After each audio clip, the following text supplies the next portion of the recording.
বিসমিল্লাহির রহমানির রহিম। আমি মোহাম্মদ ইয়ারুল হক, প্রভাষক, হিসাব বিজ্ঞান বিভাগ, মহাজনপুর কলেজ, মুজিবনগর, মেহেরপুর। আমি আজ হিসাব বিজ্ঞানের উপর অনলাইন ক্লাস নিব। তার আগে কেন এই অনলাইন ক্লাস সে সম্পর্কে একটু আমি বলতে চাই। প্রিয় ছাত্রছাত্রীরা, তোমরা সবাই জানো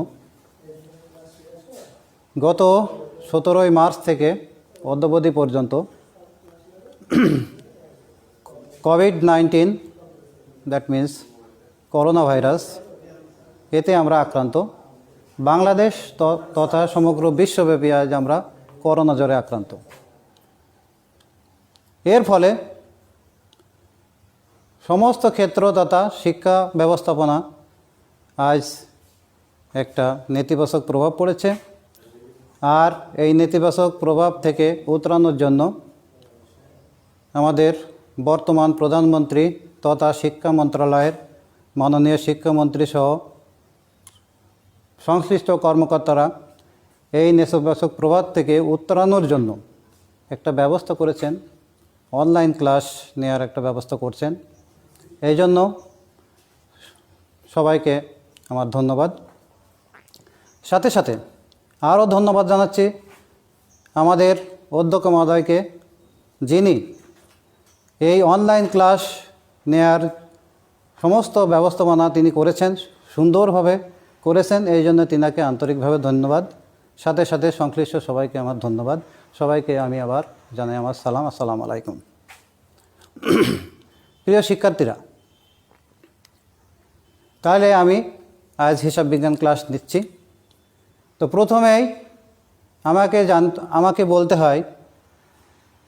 হবে হিসাব বিজ্ঞানের পরিচয়টা দিতে হবে আমাকে, মানে হিসাব বিজ্ঞানের ইতিহাসটা, কীভাবে হিসাব বিজ্ঞান আজকে আমাদের সামনে আসলো। That means introduction of accounting, হিসাব বিজ্ঞানের পরিচিতি। হিসাব বিজ্ঞান মানব সভ্যতার ইতিহাসের মতোই প্রাচীন। প্রাচীনকালে মানুষ যেমন পাহাড়ের গোড়ায় লিখত, পাহাড়ের গোড়ায় চিহ্ন দিয়ে, ছবি এঁকে, তারপরে পাথরের চিহ্ন দিয়ে তাদের পশু পাখি শিকারের সংখ্যা এইগুলো যেমন জানতো, ঠিক সেই থেকেই এই হিসাব বিজ্ঞান লিখন পদ্ধতির প্রচলন হয়েছে। তাহলে এইভাবে এটাকে আস্তে আস্তে আধুনিক পর্যায়ে এটা এসছে, হিসাব বিজ্ঞান আধুনিক পর্যায়ে এসছে। আধুনিক পর্যায়ে আসতে গিয়ে আমাদের যে সিস্টেম, যে পদ্ধতি, সেই পদ্ধতি এই হিসাব বিজ্ঞানের মাধ্যমে আমরা কিভাবে আমাদের আর্থিক অবস্থার লেনদেনগুলো জানবো, বিভিন্ন পক্ষগুলো যারা জড়িত কিভাবে জানবো, কিভাবে এর ফলাফলটা জানতে হবে।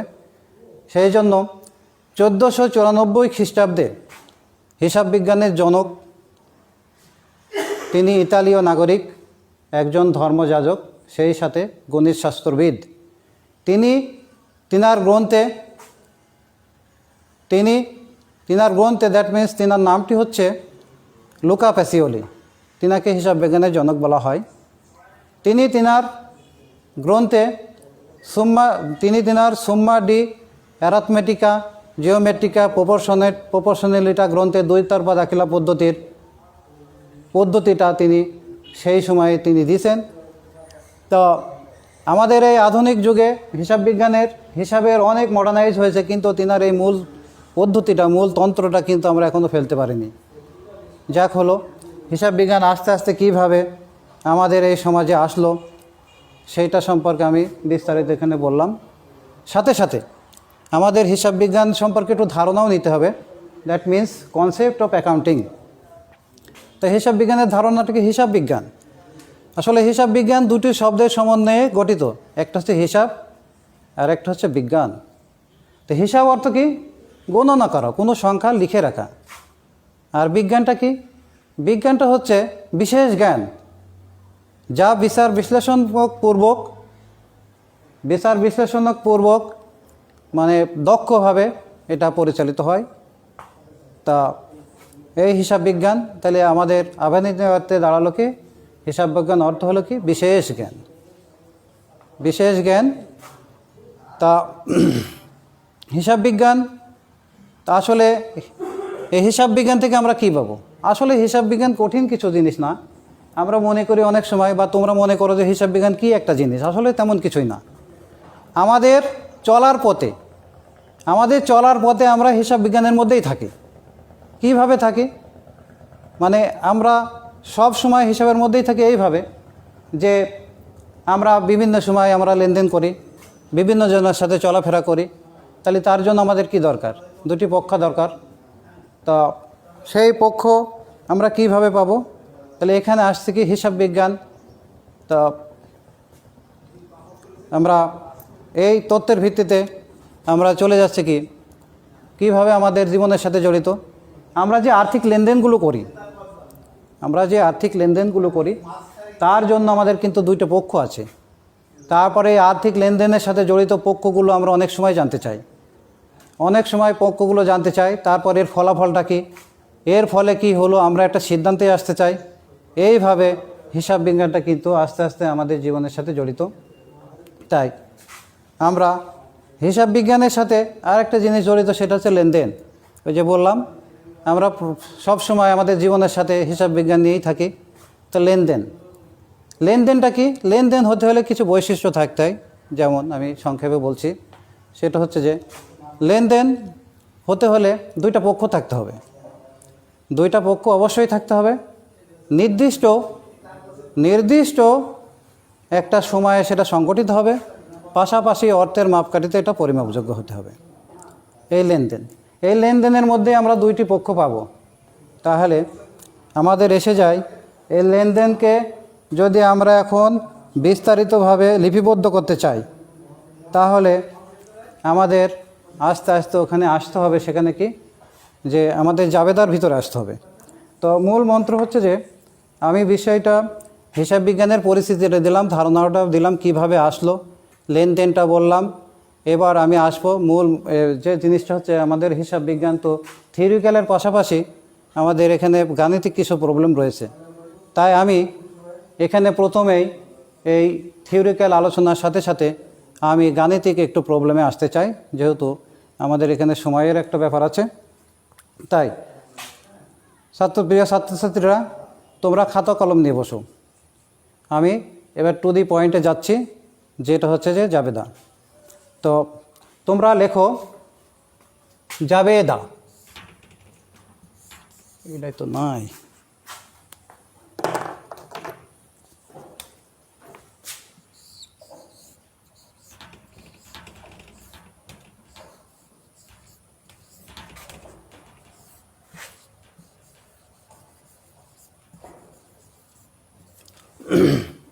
আমরা লিখলাম জাবেদা।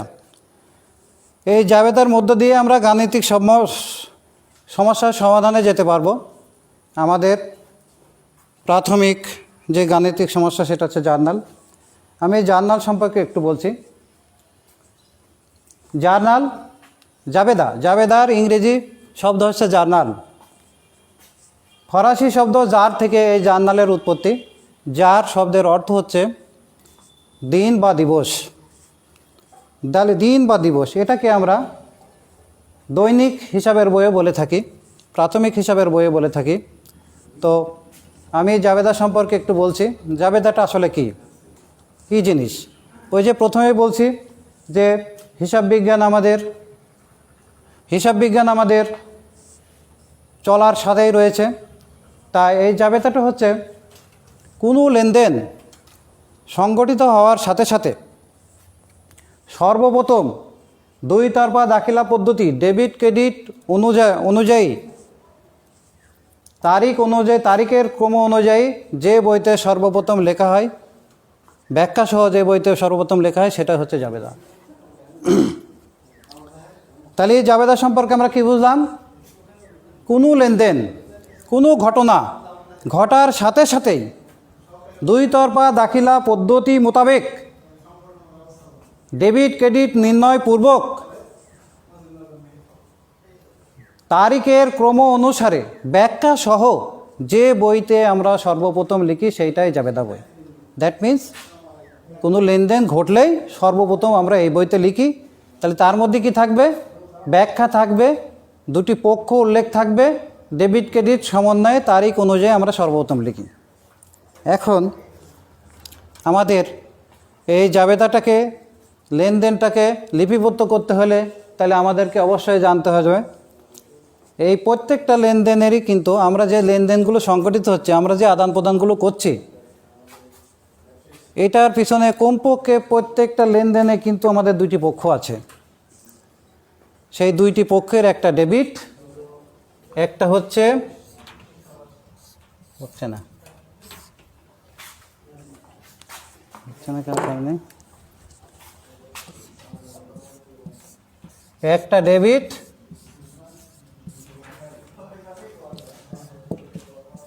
দুই নম্বর হচ্ছে ক্রেডিট। তাহলে জাবেদা করতে গেলে আমরা যে লেনদেনগুলো করব, আগে হিসাবটার মধ্যে আমাদের দেখতে হবে দুইটি পক্ষ দেখতে হবে, একটা হচ্ছে ডেবিট পক্ষ হবে আর একটা ক্রেডিট পক্ষ। এখন আমাদের ডেবিট ক্রেডিট নির্ণয় করতে গেলে আমাদের কিন্তু সর্বপ্রথম জানতে হবে হিসাব সম্পর্কে জানতে হবে। তোমরা সবাই খাতা কলম নিয়ে বসো। তাহলে জাবেদা করতে হলে সর্বপ্রথম ওই লেনদেনের মধ্যে যে দুটি পক্ষ আছে সেই পক্ষ দুটো নির্ণয় করতে পারে। নির্ণয় করতে হলে আমাদের সর্বপ্রথম হিসাব সম্পর্কে জানতে হবে। তাহলে আমরা জানি, তোমরা লেখো, আমরা জানি হিসাব তিন প্রকার। এক নম্বর ব্যক্তিবাচক হিসাব, দুই নম্বর সম্পত্তিবাচক হিসাব, তিন নম্বর নামিক হিসাব, ব্র্যাকেটে আয় ব্যয়বাচক হিসাব। আমি এই যে তিনটি হিসাবের দুইটা পক্ষকে কিভাবে ডেবিট করব আর কিভাবে ক্রেডিট করব, যা সেইটুকু আমি আজকে আলোচনা করে শেষ করব। তোমরা সুন্দর করে লেখো, মূল টপিকসই আজকের এটা। তোমাদের এটুকু জানতেই হবে, হিসাব বিজ্ঞান করতে হলে এটুকু অবশ্যই জানতে হবে। আর এইটাই হচ্ছে মূল ভিত্তি। এর উপর ভিত্তি করে আমরা কিন্তু সামনে স্টেপ বাই স্টেপ অগ্রসর হব। এটা আমাকে অবশ্যই জানতে হবে। সেটি হচ্ছে, তাহলে আমি প্রথমে বলেছি এক নম্বর ব্যক্তিবাচক হিসাব। লিখছো তোমরা, এক নম্বর ব্যক্তিবাচক হিসাব। তাহলে আমাদের মূল মন্ত্র থাকবে এই ব্যক্তিবাচক হিসাবকে কাকে ডেবিট করব, কাকে ক্রেডিট করব। তোমরা অবশ্যই জানো, কোনো ব্যক্তি, তোমরা অবশ্যই লিখে রাখো, কোনো ব্যক্তি গ্রহণ করলে ওই ব্যক্তিকে তখন আমরা ডেবিট করব, কিন্তু ওই ব্যক্তি যদি কোনো কিছু প্রদান করে তখন আমরা ক্রেডিট করব। সংক্ষেপে আমরা লিখতে পারি, লেখো গ্রহীতা ইকুয়াল টু সমান ডেবিট, গ্রহীতা সমান ডেবিট। আসছে না,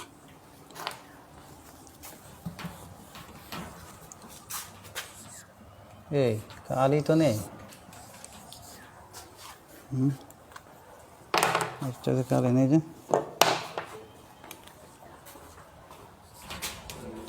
আচ্ছা ঠিক আছে, আমরা লিখলাম ব্যক্তিবাচক হিসাবের ক্ষেত্রে গ্রহীতা সমান ডেবিট, দাতা সমান ক্রেডিট। দুই নম্বর সম্পত্তিবাচক হিসাব। সম্পত্তিবাচক হিসাবের ক্ষেত্রে সম্পত্তি আসলে অর্থাৎ বৃদ্ধি পেলেই ডেবিট, সম্পত্তি চলে গেলে অর্থাৎ কমে গেলে ওই সম্পত্তি হিসাব ক্রেডিট। নামিক হিসাবের ক্ষেত্রে আয় ব্যয়বাচক হিসাব, ব্যয় বা খরচ হলেই আমরা ওই ব্যয় বা খরচ হিসাবকে ডেবিট করব, আয় বা লাভ হলেই ওই হিসাবকে আমরা ক্রেডিট করব। তাহলে দাঁড়ালো কি, ব্যক্তির ক্ষেত্রে গ্রহীতা ডেবিট, দাতা ক্রেডিট। সম্পত্তির ক্ষেত্রে সম্পত্তি বাড়লেই ডেবিট, সম্পত্তি কমলেই ক্রেডিট। নামিক হিসাবের ক্ষেত্রে ব্যয় বা খরচ হলেই ডেবিট, আয় বা লাভ হলেই, মুনাফা হলেই ক্রেডিট। যেমন উদাহরণস্বরূপ বলি, করিমের কাছ থেকে 10,000 টাকা পাওয়া গেল। কার কাছ থেকে পেলাম? করিমের কাছ থেকে 10,000 টাকা পাওয়া গেল। তাহলে এখানে এই যে একটা লেনদেন, করিমের কাছ থেকে 10,000 টাকা পাওয়া গেল, এই যে একটা লেনদেন, এখানে রয়েছে করিম একটা পক্ষ। দেখো তোমরা লিখছো করিমের কাছ থেকে 10,000 টাকা পাওয়া গেল, তাহলে তোমরা চিহ্নিত করো করিম একটা পক্ষ আর 10,000 টাকা একটা পক্ষ। আমি উপরে যে ব্যাখ্যাটা দিয়েছি সেটার প্রমাণ এখন দিচ্ছি। করিমের কাছ থেকে 10,000 টাকা পাওয়া গেল, করিমে আন্ডারলাইন করো করিম একটা পক্ষ, আর 10,000 টাকা 10,000 টাকা একটা পক্ষ। আমি বলেছি প্রত্যেকটা লেনদেনেরই দুইটা পক্ষ আগে আমাদের হিসাব করে নিতে হবে, এবং এটা ওই পক্ষ দুটি কোন হিসাবের মধ্যে পড়ছে সেটা জানতে হবে। তাহলে আমরা পড়লো কি করিম একটা পক্ষ, 10,000 টাকা একটা পক্ষ। করিমের কাছ থেকে 10,000 টাকা পাওয়া গেল, কারণ করিম ব্যক্তির মধ্যে আসছে, করিম ব্যক্তির মধ্যে আসছে, আমরা ব্যক্তিবাচক হিসাবের কথা উল্লেখ করছিলাম। আর 10,000 টাকা টাকা পয়সা এগুলো একটা সম্পত্তি, তাহলে একটা সম্পত্তি আমরা পেয়ে গেলাম। তাহলে আমার এই লেনদেনের মধ্যে করিম একটা পক্ষ ব্যক্তিবাচক হিসাবের মধ্যে আছে, 10,000 টাকা ওটা একটা সম্পত্তি জাতক হিসাবের মধ্যে আছে। তাহলে সম্পত্তি ক্ষেত্রে বলেছিলাম সম্পত্তি বাড়লেই ডেবিট আর কমে গেলে ক্রেডিট। তাহলে করিমের কাছ থেকে 10,000 টাকা পাওয়া গেল, তাহলে সম্পত্তি 10,000 টাকা নগদ আমার বাড়লো না কমলো? আমি যখন 10,000 টাকা পেয়েছি তাহলে 10,000 টাকার নগদ সম্পত্তি আমার বেড়ে গেল। ওখানে আমাদের বিষয়টা বলা ছিল সম্পত্তি বাড়লেই ডেবিট, তাহলে 10,000 টাকা পাওয়া গেল, 10,000 টাকা আমার আসছে মানে বেড়ে গেল, তাহলে 10,000 টাকা, তাহলে 10,000 টাকা ডেবিট হবে। তাহলে ওই 10,000 টাকাকে আমরা নগদ টাকাকে আমরা নগদান হিসাব বলি। তাহলে আমরা লিখবো কি নগদান হিসাব। লেখো তোমরা করিমের কাছ থেকে 10,000 টাকা পাওয়া গেল, তাহলে কি দাঁড়ালো? নগদান হিসাব ডেবিট 10,000 টাকা। কেন? নগদ টাকা 10,000 টাকা আমরা পাইলাম, বেড়ে গেল সম্পত্তি তাই। এবার করিম আছে একটা পক্ষ, তাহলে আমরা ব্যক্তিবাচক, তাহলে করিম আসছে ব্যক্তিবাচক হিসাবের মধ্যে। তাহলে ব্যক্তিবাচক হিসাবের ক্ষেত্রে আমাদের প্রশ্ন ছিল ওই ব্যক্তি গ্রহণ করছে না প্রদান করছে। তাহলে করিম যদি গ্রহীতা হয় তাহলে ডেবিট হবে, দাতা হলে ক্রেডিট হবে। তাহলে করিমের কাছ থেকে পাওয়া গেল, তাহলে করিম কিন্তু দাতা প্রদানকারী, তাহলে প্রদানকারী হলেই সে ক্রেডিট হবে, তাহলে করিম হিসাব হলো ক্রেডিট।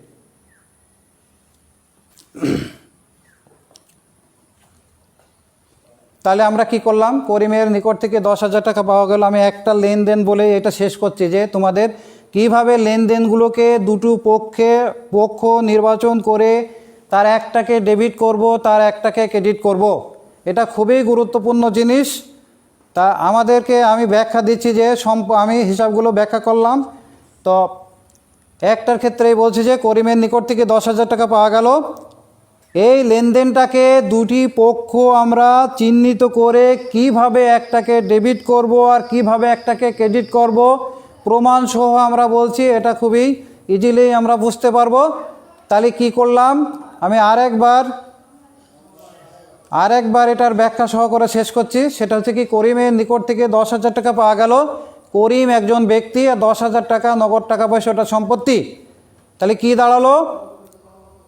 আমরা সম্পত্তি যখন একটা পক্ষ বলেছিলাম সম্পত্তি বাড়লেই ডেবিট কমলেই ক্রেডিট, তাহলে সম্পত্তি বেড়ে গেছে, নগদ টাকা বেড়ে গেছে, তাই বেড়ে গেছে মানে ডেবিট, তাই নগদান হিসাব ডেবিট 10,000 টাকা।